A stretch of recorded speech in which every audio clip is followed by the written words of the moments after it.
ಬೆಂಗಳೂರಿನಲ್ಲಿ ಎಟಿಎಂಗೆ ತುಂಬುವ ಹಣವನ್ನ ದೋಚಿ ವಂಚಿಸಲಾಗಿದೆ. ಇದು ಬೇಲಿಯೇ ಎದ್ದು ಹೊಲ ಮೇಯ್ದ ಕಥೆ. ಎಟಿಎಂಗೆ ಹಣ ತುಂಬುವ ಬದಲು ಸಿಬ್ಬಂದಿ ಜೇಬ್ಗಿಳಿಸಿಕೊಂಡಿದ್ದಾರೆ. ಎಟಿಎಂ ಏಜೆನ್ಸಿಗೆ ಬರೋಬ್ಬರಿ 1.38 ಕೋಟಿ ದೋಖಾ ಆಗಿದೆ.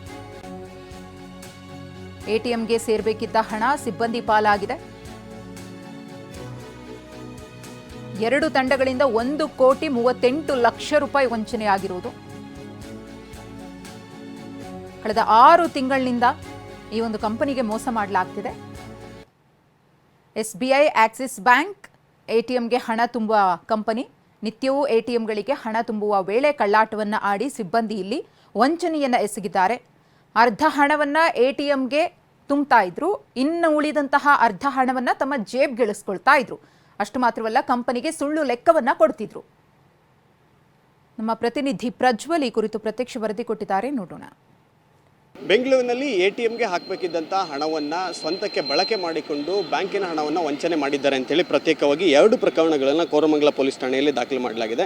ಪ್ರಮುಖವಾಗಿ ಹಿಟಾಚಿ ಪೇಮೆಂಟ್ ಸರ್ವಿಸ್ ಅಂತ ಹೇಳಿ ಏನೊಂದು ಕಂಪನಿ ಇದೆ, ಆ ಒಂದು ಕಂಪನಿ ಅಂದರೆ ಈಗಿರುವಂಥ ಕೋರಮಂಗಲದಲ್ಲಿರುವಂಥ ಈ ಆಕ್ಸಿಸ್ ಬ್ಯಾಂಕಿನಿಂದ ಈ ಮುಂದೆ ಇರುವಂಥ ಇದೇ ರೀತಿಯ ವಾಹನದಲ್ಲಿ, ಈ ಒಂದು ಹಿಟಾಚಿಯ ವಾಹನದಲ್ಲಿ, ಕಂಪನಿಯ ವಾಹನದಲ್ಲಿ ಹಣವನ್ನು ತೆಗೆದುಕೊಂಡು ಹೋಗಿ ಸಂಬಂಧಪಟ್ಟಂತೆ ಎಟಿಎಂಗಳಿಗೆ ಹಣವನ್ನು ಡೆಪಾಸಿಟ್ ಮಾಡಬೇಕಾಗಿರುತ್ತೆ. ಆದರೆ 2 ಪ್ರಕರಣದಲ್ಲಿ 2 ತಂಡದ ಸಿಬ್ಬಂದಿಗಳು ಅಂದರೆ ಪ್ರವೀಣ್ ಮತ್ತು ಹರೀಶ್ ಕುಮಾರ್ ಸೇರಿದಂತೆ ಮತ್ತು ಇನ್ನೊಂದು ತಂಡದಲ್ಲಿ ವರುಣ್ ಸೇರಿದಂತೆ 4 ಜನ ಮತ್ತು 3 ಜನ, ಒಟ್ಟು 7 ಜನ ಆರೋಪಿತರು ಏನಿದ್ದಾರೆ, 2 ಪ್ರತ್ಯೇಕ ಪ್ರಕರಣದಲ್ಲಿ ಹಂತವಾಗಿ ಕಳೆದ 6 ತಿಂಗಳಿಂದ ಒಂದು ಪ್ರಕರಣದಲ್ಲಿ 57 ಲಕ್ಷ, ಇನ್ನೊಂದು ಪ್ರಕರಣದಲ್ಲಿ 80 ಲಕ್ಷ ಹಣವನ್ನು ವಂಚನೆಯನ್ನು ಮಾಡಿರ್ತಾರೆ. ಮತ್ತು ಈ ಒಂದು ಹಣವನ್ನು ಬ್ಯಾಂಕಿನಿಂದ ತೆಗೆದುಕೊಂಡು ಹೋದ ನಂತರದಲ್ಲಿ ಎಟಿಎಂಗೆ ಡೆಪಾಸಿಟ್ ಮಾಡಬೇಕು. ಎಟಿಎಂಗೆ ಡೆಪಾಸಿಟ್ ಮಾಡಿ ಉಳಿಕೆ ಹಣವನ್ನು ತೆಗೆದುಕೊಂಡು ಬಂದು ವಾಪಸ್ ಮತ್ತೆ ಬ್ಯಾಂಕಲ್ಲೇ ಡೆಪಾಸಿಟ್ ಮಾಡಬೇಕು. ಈ ಸಂದರ್ಭದಲ್ಲಿ ಆರೋಪಿತರು ಬ್ಯಾಂಕಿನಿಂದ ಎಟಿಎಂಗೆ ಡೆಪಾಸಿಟ್ ಮಾಡುವಂಥ ಸಂದರ್ಭದಲ್ಲಿ ಸುಳ್ಳು ಲೆಕ್ಕವನ್ನು ತೋರಿಸಿರ್ತಾರೆ. ಕಳೆದ 6 ತಿಂಗಳಿಂದ ಹಂತವಾಗಿ ಸುಳ್ಳು ಲೆಕ್ಕಗಳನ್ನು ತೋರಿಸಿ ಕೊನೆಯದಾಗಿ ಸುಮಾರು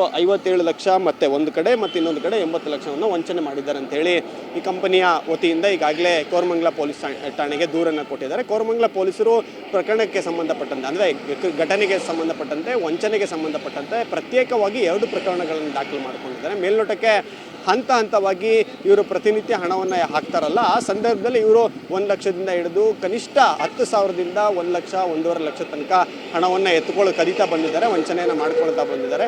ನಂತರದಲ್ಲಿ ಕೊನೆಯದಾಗಿ ಆಡಿಟ್ ಮಾಡಿದಂಥ ಸಂದರ್ಭದಲ್ಲಿ ಒಂದು ದೊಡ್ಡ ಮೊತ್ತ ವಂಚನೆ ಆಗಿರುವಂಥದ್ದು ಕಂಡು ಬಂದಿದೆ. ಸದ್ಯಕ್ಕೆ ಪ್ರಕರಣ ದಾಖಲು ಮಾಡಿಕೊಂಡು ತನಿಖೆಯನ್ನು ಪೊಲೀಸರು ನಡೆಸಿದೆ. ಕ್ಯಾಮರಾ ಪರ್ಸನ್ ಗಿರೀಶ್ ಜೊತೆ ಪ್ರಜ್ವಲ್, TV9 ಬೆಂಗಳೂರು.